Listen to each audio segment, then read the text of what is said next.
Então, nessa aula, nós vamos falar a respeito do catálogo de serviços, tá, pessoal? Super importante esse tema, talvez uma das principais funcionalidades do Service Now. Então, é super importante aprender a respeito do catálogo de serviços e como ele funciona. Então, o que é o catálogo de serviços, né? Então, é um sistema de pedidos robustos para serviços e produtos oferecidos por vários departamentos para os usuários. Então, a gente tem ali as funcionalidades de categoria para organizar esses itens de catálogo. Tem esse portal como se fosse um portal de compra, né, de carrinho que é oferecido ao usuário, solicitações de service desk, portal de ajuda e treinamento, e vários catálogos são suportados, né? Então, isso daqui pode ser usado para qualquer funcionalidade de solicitações, tá? Desde uma funcionalidade de solicitação de TI, né? Solicitar hardware, software, periféricos, até funcionalidades entre áreas, por exemplo, solicitar serviços de facilities, né? De melhoria de escritório, de contabilidade, serviço jurídico, né? Então, quando a gente coloca dentro do catálogo de serviços, a gente está categorizando esses serviços oferecidos pelas áreas, né? E daí pode ser qualquer área oferecendo um serviço para outra área, para outro departamento, ele pode estar dentro aqui do catálogo de serviços. Então, a gente entra no ponto aqui do construtor de catálogos, tá? O construtor de catálogos é uma ferramenta do ServiceNow, chama o Catálogo Builder, ou construtor de catálogos, né? Onde os administradores de catálogo criam certos modelos de solicitações que podem ser realizadas, né? E os proprietários das empresas ou dos serviços pegam esse modelo e criam um item de catálogo a partir deles, né? Então, a gente seta os tipos de solicitações padrões, basicamente, pelos modelos, né? E daí aqui vai facilitar para quem está oferecendo o serviço na ponta, talvez, criar um item de catálogo de uma maneira facilitada, né? E todos os recursos avançados são adicionados pelos administradores de catálogo ou desenvolvedores. Então, uma integração, por exemplo, né, você vai fazer uma solicitação que quer que entrega na sua casa. É uma API de CEP, por exemplo, que você coloca seu CEP e já traz sua rua. Isso vai ser desenvolvido naturalmente, né? Assim como aqueles milhares de campos, quando você seleciona uma opção, abre três, fecha duas, enfim. O ideal é que isso seja desenvolvido aqui pelos administradores ou por desenvolvedores, sabe? É aquela sequência de opções, você seleciona um campo, abre três, depois fecha dois campos, enfim. Toda essa relação de campos aqui, mas ele facilita bastante a criação de itens aqui de catálogo. E daí a gente tem os itens, né, e as variáveis do catálogo. Os itens são os tipos de solicitação, né? Então, acesso, laptop padrão, solicitar um iPad, um Samsung Galaxy S7, né? Então são os tipos de solicitações que a gente tem aqui, que estão em categorias, naturalmente. Então, software, hardware, tablets, mobiles, enfim. E a gente tem as variáveis, que são globais por padrão, ou seja, elas podem ser reutilizadas em outros lugares da plataforma, mas elas são as perguntas para fazer com que o usuário peça o item de catálogo, né? E as escolhas dessas perguntas podem definir as opções disponíveis e podem afetar o preço do pedido. Então aqui tem um exemplo de variáveis, né? Qual é o tamanho do monitor? Quem que é o gerente da contratação? Qual que é o código orçamentário, né? E uma vez que a gente tem um item de catálogo publicado, que já tenha variáveis, então os usuários passam a poder encomendá-lo, né? Fazer a solicitação de fato aqui desse serviço ou produto, tá bom? E a gente tem alguns componentes no catálogo de serviços, né? Então, os itens aqui, ó, são os blocos de construção de catálogo. Então, hardware, software, serviços são os itens de catálogo, basicamente, que determinam o tipo de solicitação, né? Eles resultam em solicitações ou outros registros como incidentes. As variáveis são as perguntas. Então, a gente vai especificar qual item, opção ou serviço. Então, a gente tem um exemplo aqui, ó, softwares opcionais no laptop, né? Então, a gente pode adicionar os campos aqui. Esses conjuntos de variáveis, então, são uma mescla aqui de a gente seleciona alguns tipos de variáveis e coloca num conjunto. E pode ser compartilhado entre itens de catálogo. Então, isso é muito funcional, por exemplo, para a gente colocar basicamente todos os itens de catálogo em um conjunto de informações básicas. Por exemplo, nome do usuário, departamento, telefone, gestor do usuário. Esse tipo de informações que vão ajudar o atendente a realizar lá, a executar a tarefa ou fazer a solicitação para o usuário, né? Facilita para todo mundo se tiver essas informações em todos os itens de catálogo, então as informações padrões aí, a gente pode colocar no conjunto de variáveis e colocar em múltiplos catálogos. Ou sei lá, por exemplo, a API de CEP, que pode ter na solicitação de notebook, pode ter na solicitação de iPad, de qualquer tipo de produto físico, né? Então, da mesma maneira, a gente pode colocar a API de CEP no conjunto de variáveis e a gente pode replicar ela para todos os locais, né? Daí ele passa a fazer parte ali daquele item de catálogo. E daí a gente tem duas funcionalidades, né? Os produtores de discos, que são record producer, tá? Na tradução livre, mas seria produtores de registros, né? Talvez a tradução.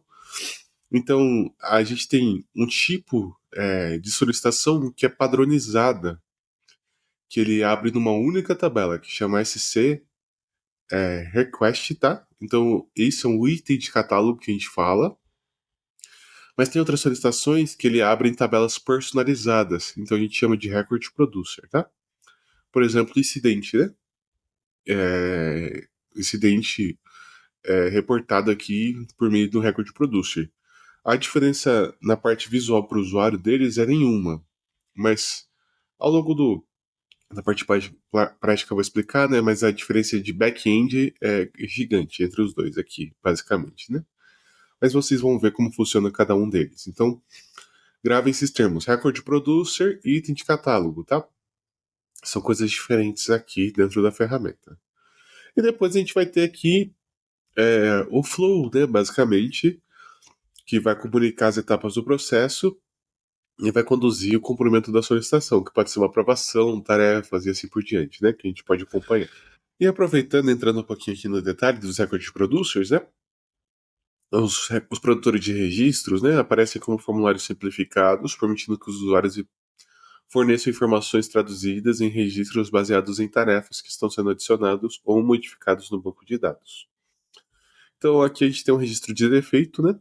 Basicamente ele soa como um item de catálogo normal, mas ele registra numa tabela específica que tem muito mais campos aqui, né? Que vão ajudar a pessoa a fazer o atendimento aqui desse defeito, né? Então aqui, ó, o gerenciamento de incidentes pode usar um produtor de registro e assim, de fato, funciona dentro da ferramenta. O incidente é aberto por Record Producer. Abrir solicitação de serviço de impressora também por Record Producer, assim por diante, né? Então, qual que é a diferença macro aqui do item de catálogo para o Record Producer? O item de catálogo ele é aberto numa tabela padronizada, única. Então, toda solicitação vai para a mesma tabela. Já o Record Producer, ele tem uma tabela única, né? Ele só vai para aquela tabela específica. Então, se for de defeito, tem que ser uma tabela de defeito. Se for de incidente, tem que ser uma tabela de incidente. Enquanto o item de catálogo iria para a tabela SC Request, que é a tabela de requisições, independente do qual tipo fosse, tá? Então, acho que a grande diferença aqui é que processos que estão iniciando, que tem poucos detalhes, né? Deixa eu só voltar aqui. Então, a gente tem poucos detalhes a respeito, a gente precisa entender volumetria, o que as pessoas de fato querem. Podem começar como item de catálogo e depois se transformar em um recorde producer, que vai ter várias informações, né? E daí a gente precisa de vários campos, a gente vai ter uma visão do que o usuário precisa, os passos corretamente, né? Descritos. Então, o recorde producer é um processo um pouco mais estruturado de solicitação. Para solicitações do tipo genérico, o item de catálogo funciona perfeito, tá? Assim, não há dúvidas que seria uma ótima maneira de fazer solicitações dentro da ferramenta. Então, acho que essa é a grande diferença, mas vocês vão ver lá depois um pouquinho na parte prática. E a gente tem o Order Guide também, né? Que junta essas funcionalidades. Basicamente, o Order Guide serve para ajudar os clientes a encomendar o conjunto completo de itens necessários e ajudar os usuários a ver o relacionamento de itens. As perguntas podem ser usadas para apresentar as opções de item aos usuários, com perguntas e escolhas relevantes no momento apropriado do processo do pedido. Então vamos supor aqui que a gente está falando do processo de contratação de uma pessoa, certo? Um processo de contratação de uma pessoa envolve múltiplas coisas que eu preciso solicitar para a pessoa. Por exemplo, eu preciso solicitar um espaço no escritório ou uma mesa, uma cadeira para a pessoa, preciso solicitar um notebook para a pessoa trabalhar, preciso solicitar o acesso, os softwares que a pessoa precisa, eu preciso de múltiplas coisas para uma pessoa ser contratada, né? E aqui o Order Guide vai fazer justamente isso, ele vai juntar um monte de solicitações numa única. Então, por exemplo, no processo de contratação de pessoas, seria o ideal que várias coisas que eu preciso solicitar de uma vez só, ele vai ajudar aqui a fazer essas várias solicitações de uma vez só, de maneira rápida, tá? Então, ele é a unificação aqui das requisições, né, do item de catálogo, do record producer, numa coisa só, e a pessoa solicita vários itens de uma vez só. E isso facilita aí, e a pessoa pode acompanhar individualmente cada item. Então aqui a gente tem a saída da solicitação do item de catálogo de serviços. Basicamente, aí já falando aqui específico dos itens de catálogo, tá? A gente não está falando de record producer. Então no catálogo de serviços a gente tem a requisição. A requisição tem a RITM dentro dela, pode ser mais de uma RITM, por exemplo, né? E a RITM tem as tarefas de catálogo onde você feito o atendimento. Então a gente quer comprar, sei lá, um, um, um MacBook, né? Então vai ter a solicitação de MacBook, aí vai ter lá a tarefa compra do MacBook, envio do MacBook, registro de ativo do MacBook, né? Então vai ter várias solicitações para que, de fato, aqui seja atendida a sua solicitação, né? Então a gente tem aqui em requisição o resumo da ordem, o estado dessa solicitação. Aqui na Ritme a gente tem as informações, ó, qual que foi o item encomendado, quantidade, o estágio desse atendimento. E aqui na tarefa a gente tem o grupo de atribuição, o estado da tarefa, as notas de trabalho, né, que é a execução do serviço de fato, né, da solicitação. E é assim que funciona o fluxo do item de catálogo. E a gente tem estágios de progresso, né, para o item solicitado. Então, visualizar o item solicitado, você pode expandir as etapas do fluxo que fornecem um feedback em nível de resumo sobre o progresso ou o estado de um item no processo de entrega, né? Então aqui a gente consegue ver os stages, as aprovações e as coisas que precisam ser feitas, né? Então aqui, ó, esperando por aprovação. Depois tem o head do departamento aprovar, aprovação do CAO, o order fulfillment, o black order, o deployment, enfim, a gente pode colocar as fases aqui e a pessoa pode acompanhar esse estágio aqui de solicitação, basicamente, né? Consegue acompanhar quando inicia e quando termina o pedido dela ali, inclusive com os prazos aqui, né? Opa! E aí a gente tem a mesma coisa que a gente tem em base de conhecimento, o critério de usuário, tá?